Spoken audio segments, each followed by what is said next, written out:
আপনারা কি কখনো ভেবেছেন যে খেলোয়াড়ের ছন্দে একটু ছন্দহীনতা থাকলেও রেকর্ডের খাতায় নাম লেখার সাহসী মনোভাব তাকে সবসময় আলাদা করে তোলে?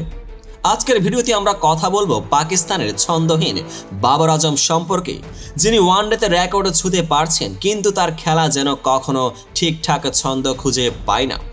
কিভাবে তিনি দ্রুততম 5000 ও 6000 রান, উচ্চ গড় এবং দুবার সেঞ্চুরির হ্যাট্রিকের মতো অবিশ্বাস্য মাইলফলক অর্জন করেছেন, আসুন জানি এ রেকর্ডের পেছনের গল্প। পাকিস্তানের হয়ে ওয়ানডেতে বাবর আজম, যিনি বর্তমানে দ্বিতীয় সর্বোচ্চ সেঞ্চুরির মালিক হিসেবে নিজের অবস্থান প্রতিষ্ঠিত করেছেন, তবে একটা মজার কথা হলো বাবরের অনেক ইনিংসে সেঞ্চুরি না হওয়া। মোট 21 ইনিংসে তার সর্বোচ্চ ইনিংস মাত্র 74 রান।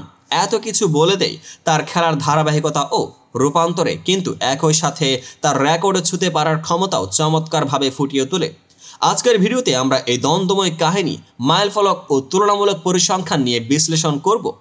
চলুন দেখা যাক বাবরের রেকর্ডের কিছু ঝলক। 6000 রানের মাইলফলক। বাবর আজম দক্ষিণ আফ্রিকার সাবেক ব্যাটসম্যান হাশিম আমলার সঙ্গে যৌথভাবে ওয়ানডেতে দ্রুততম 6000 রান তোলার রেকর্ডের মালিক হয়েছেন। তার এই মাইলফলকে পৌঁছাতে মোট 123 ইনিংস খেলে তুলনামূলকভাবে সাইদ আনোয়ার, যিনি 162 ইনিংসে এই মাইলফলক স্পর্শ করেছিলেন, তার চেয়ে দ্রুত এগুনো। 5000 রানে দ্রুততম বাবর মাত্র 97 ইনিংসে 5000 রান তোলার মাইলফলক স্পর্শ করেছেন। এই অঙ্ক প্রমাণ করে তার ধারাবাহিকতা ও ফলপ্রসূতা কতটা চমৎকার। গড় ওয়ানডে 6000 রানের মাইলফলকে পৌঁছানোর সময় বাবরের গড় ছিল 55.73, যা ওয়ানডেতে রেকর্ডে পৌঁছানোর সময় এখন পর্যন্ত কোনো ব্যাটসম্যানের মধ্যে সর্বোচ্চ। তুলনায় অস্ট্রেলিয়ার সাবেক ব্যাটসম্যান মাইকেল বেভানের গড় ছিল 54.70, যদিও তিনি 167 ইনিংসে এই মাইলফলকে পৌঁছেছিলেন। সেঞ্চুরির সংখ্যা পাকিস্তানি ব্যাটসম্যানদের মধ্যে বাবরের সেঞ্চুরির সংখ্যা দ্বিতীয় সর্বোচ্চ। তালিকার শীর্ষে সাইদ আনোয়ার থাকলেও বাবরের কাছে মাত্র 1 সেঞ্চুরি কম। আরেকটি উল্লেখযোগ্য দিক হলো বাবরের ইতিহাসে একমাত্র ব্যাটসম্যান হিসেবে তিনি 2 বার সেঞ্চুরির হ্যাট্রিক করেন। 2016 সালে ওয়েস্ট ইন্ডিজের বিপক্ষে তিনি একত্রে 3 সেঞ্চুরি করলেন।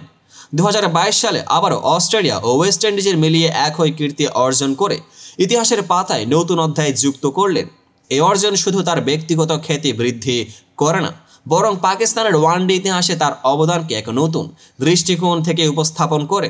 তবে প্রশ্ন ওঠে যে বাবরের খেলার মাঝে ছন্দহীন বলে সমালোচিত সে কেন এত দ্রুত রেকর্ড ছুঁতে পারছে? এখানে রয়েছে কিছু কৌশলগত ও মানসিক দিক। ফলপ্রসূতা বনাম ধারাবাহিকতা। বাবরের কিছু ইনিংসে সেঞ্চুরি না করলেও তার দ্রুত রান তোলার ক্ষমতা তাকে গুরুত্বপূর্ণ মাইলফলকে পৌঁছাতে সহায়তা করে। এটা দেখায় তিনি যখন ফর্মে থাকেন তখন তার আক্রমণ ক্ষমতা অসাধারণ। তুলনামূলক দৃষ্টিতে সাইদ আনোয়ারের তুলনায় বাবর দ্রুত গতিতে এগুচ্ছেন, যা তার নতুন প্রজন্মের ব্যাটসম্যান হিসেবে উদ্ভাবনী ও আক্রমণাত্মক দৃষ্টিভঙ্গি প্রকাশ করে।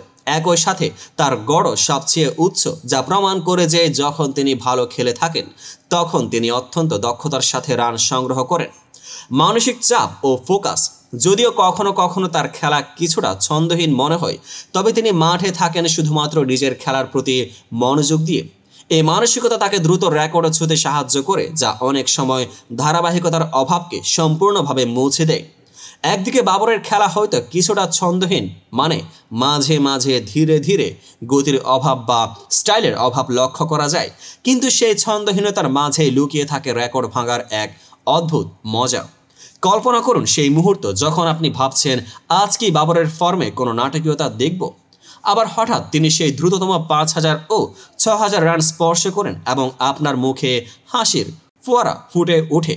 ক্রিকেটে এভাবেই থাকে আপেক্ষিকতা, যেখানে ফলাফল হয়তো প্রতিবারে একই রকম না, তবে রেকর্ড ছোঁয়ার দক্ষতা সর্বদা তারই। সুতরাং বাবর আজম, যার খেলা মাঝে ছন্দহীন বলে সমালোচিত হলেও রেকর্ডের খাতায় তার অবদান অবিচল।